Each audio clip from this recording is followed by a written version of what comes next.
Assalamualaikum warahmatullahi wabarakatuh. Kami dari kelompok 6 dan kami akan menceritakan kembali novel yang berjudul Ronggeng Duku Paruk. Untuk bagian pertama Akan diceritakan oleh saya Novel Firdaus dengan judul Catatan Buat Emak. dan untuk bagian yang kedua akan diceritakan oleh saya Safa Absain Nugraha yang berjudul Lintang Kemukus Dini Hari.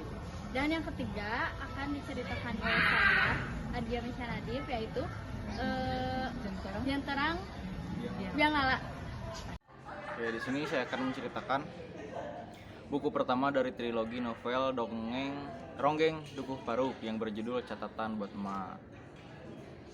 Dukuh Paruk yaitu suatu desa yang isinya dihuni oleh penduduk yang masih seketurunan. Nah, di Dukuh Paruk ini terdiri dari 23 rumah yang dengan nenek moyang Dukuh Paruk yaitu Ki Sicamonggala, yaitu seorang Bromo Corah yang sengaja mencari desa terpencil untuk menyembunyikan keberandalannya. Lalu singkat cerita, ada 3 orang anak laki-laki bernama Rasus, Darsun, dan Warta. Lalu ada 1 orang anak perempuan bernama Serintil. Nah, suatu hari mereka bermain di bawah pohon nangka dan Serintil mulai menari ronggeng dengan meminta teman laki-laki tersebut untuk mengiringi Serintil dengan suara mulut mereka.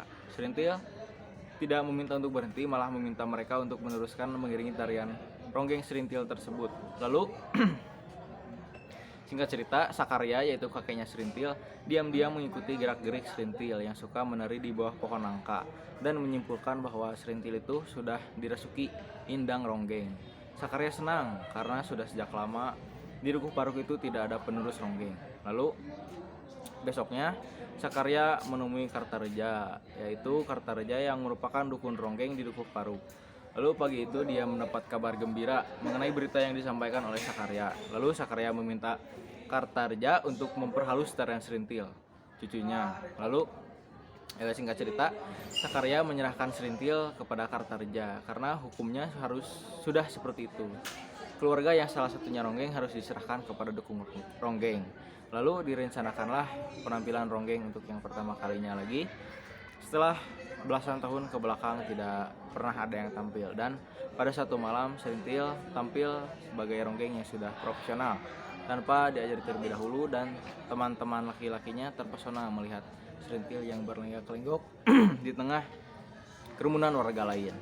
Lalu cerita dimulai dengan kehidupan Serintil yang serba kekurangan setelah kedua orang tuanya meninggal dunia karena tragedi tempe bongkrek.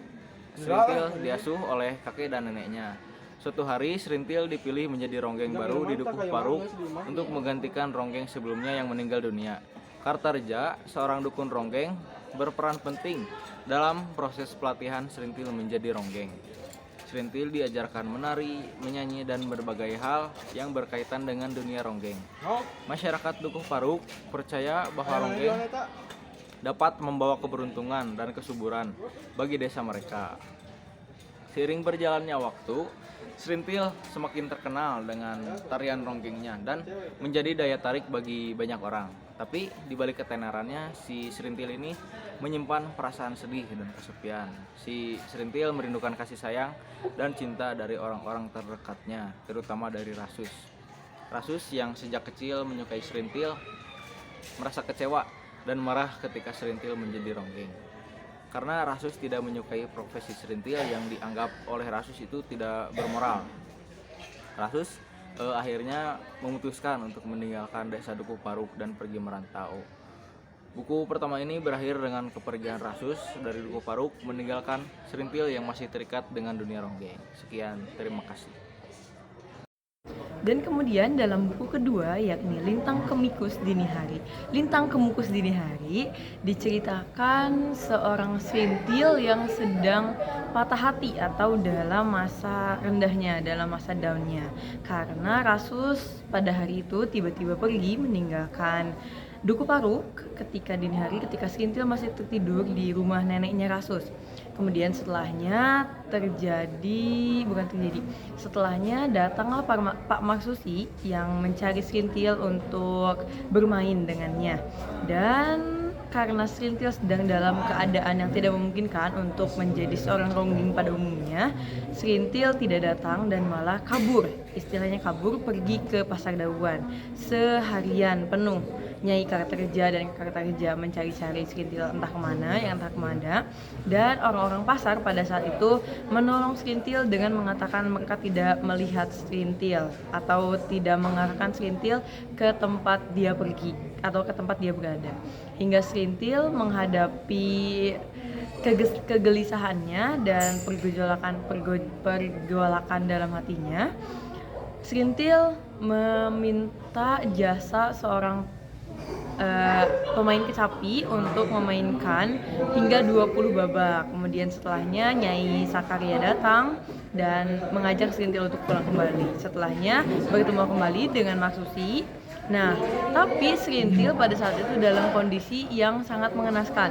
Serintil tidak mau makan, Serintil seperti seseorang yang hidup tapi tidak memiliki jiwa, karena hanya tidur dan tidak melakukan apapun, bahkan tidak makan sama sekali. Hingga datanglah Tampi yang membawa bayinya, yakni yang bernama Goder. Dan sejak saat itu Serintil mulai hidup kembali karena rasa keibuannya muncul setelah melihat Goder. Bahkan Serintil menetek Goder, yakni menyusui Goder, sehingga Serintil berjuang dan berusaha agar air susunya itu ada dan tersedia untuk Goder. Setelah sekian lama dan Serintil hanyut dalam kehidupan pura-puranya sebagai ibu dengan Goder, hingga membelikan apapun yang Goder butuhkan. Kemudian hingga suatu saat ada panitia dari 17-an dari kecamatan, yakni seorang priai yang mengajak atau menawarkan kelompok ronggeng Duku Paruk untuk tampil di nanti ketika acara 17-an. Pada awalnya Serintil menolak dengan segala penolakannya, meskipun Nyai Kartareja dan Sakaria itu sudah membujuk Serintil. Setelahnya saat Serintil hendak ke rumah Goder, yakni bertemu Goder, Serintil di pertengahan jalan bertemu dan melihat Sakum, yakni penabuh calung di kelompok ronggengnya. Kemudian ada dialog yang menarik di sana yang bisa dibilang mencerahkan Serintil untuk nantinya tuh menerima tawaran 17-annya. Di sana Sakum menjelaskan bahwa ada banyak kemungkinan dan segala macam halnya, yakni berujung kepada Serintil yang nantinya harus menerima dirinya sebagai seorang ronggeng yang tentu tidak akan bisa menikah atau mencintai laki-laki lain sepenuhnya. Kemudian di sana juga Sakum menceritakan berbagai pengalaman-pengalaman lainnya seorang ronggeng sebelum Serintil, yang mana itu menjadikan pikiran Serintil terbuka dan tercerahkan. Nah, di sana Serintil juga merasa bahwa Sakum adalah orang yang paling mengenal dirinya, bahkan dibandingkan dengan Sakaria, kakeknya, dan Nyai Kartareja, yakni orang-orang yang mengurus Serintil. Kemudian setelah itu Serintil mengiyakan untuk tampil di acara 17-an dengan sangat megah dan meriah. Nah, di sana karena Maksusi sebelumnya telah dipermalukan oleh Serintil, Maksusi pergilah ke seorang dukun yang bernama Takim.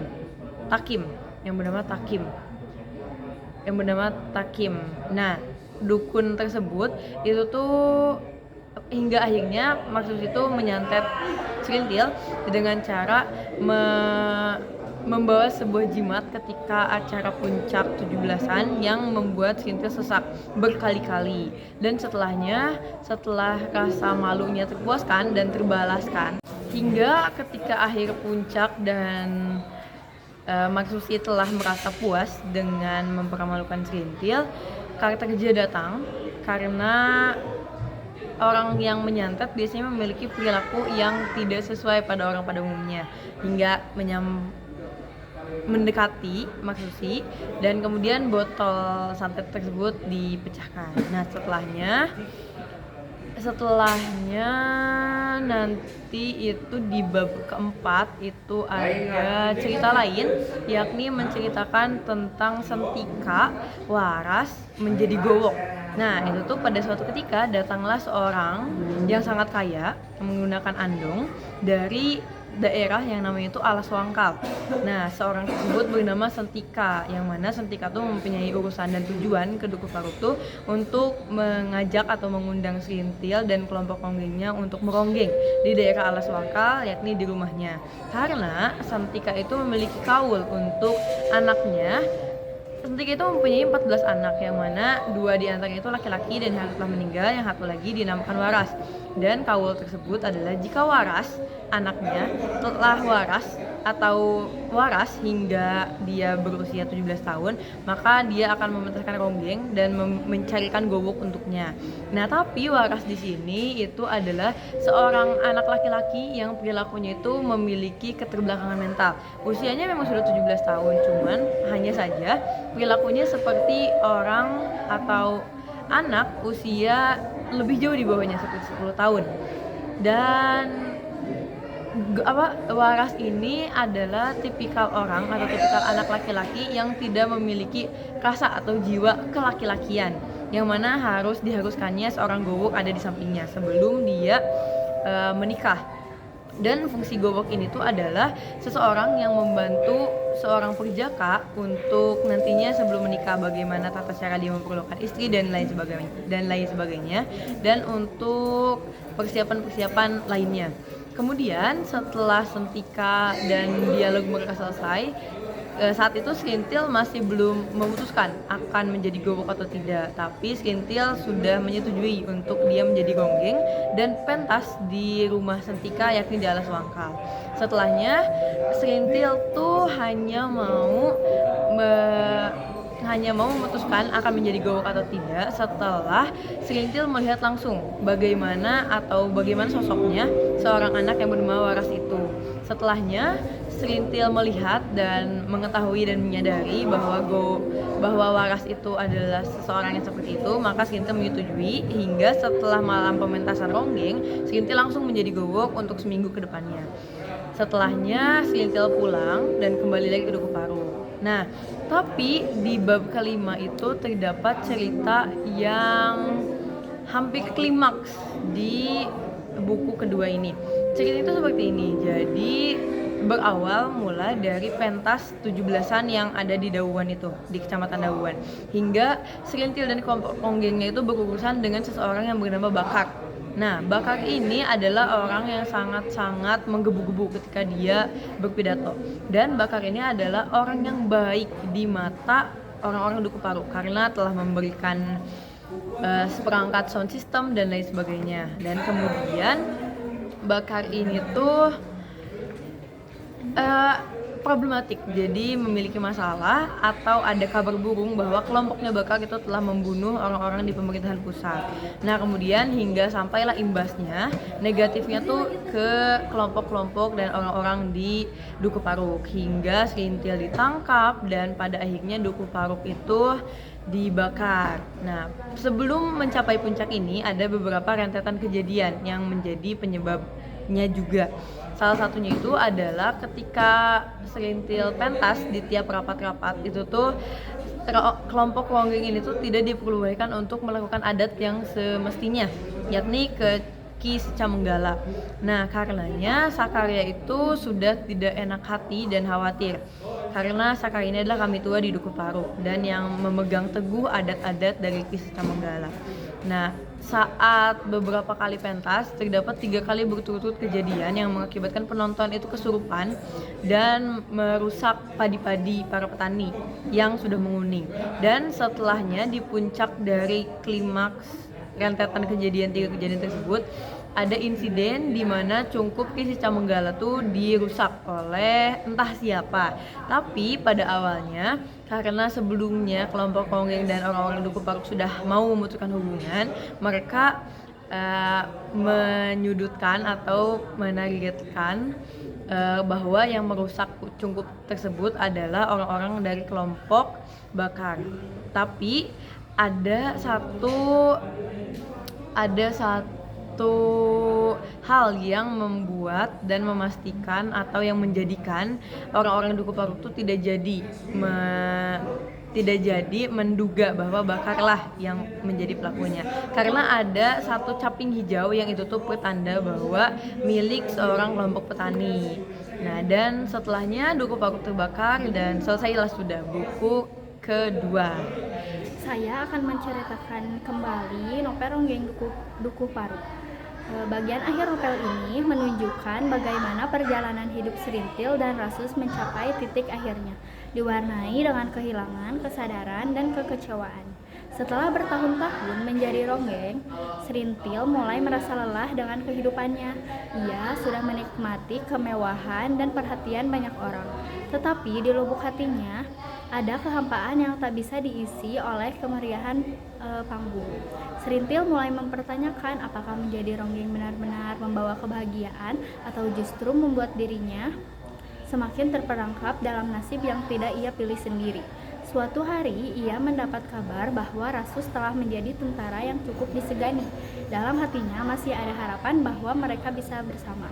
Ia ingin melepaskan diri dari kehidupan ronggeng dan mencari kebahagiaan yang lebih sederhana. Namun, ketika ia bertemu lagi dengan Rasus, kenyataan yang ia hadapi jauh dari harapannya. Rasus yang telah banyak berubah tidak lagi melihat Serintil sebagai gadis yang dulu ia cintai. Baginya, Serintil adalah bagian dari masa lalu yang sulit untuk diterima kembali. Kehidupan militer yang mengajarkan Rasus tentang disiplin dan aturan yang sangat berbeda dari kehidupan bebas di Duku Paruk. Ia tidak ingin kembali ke dunia lamanya, termasuk kepada Serintil yang kini hanya menjadi bayangan dari kenangan masa kecilnya. Serintil semakin kecewa dan merasa benar-benar kehilangan pegangan ketika di situasi politik di negeri ini berubah dan Duku Paruk mulai dicurigai terlibat dalam gerakan yang dianggap berbahaya. Serintil ikut menjadi korban, ia ditangkap dan dipenjara.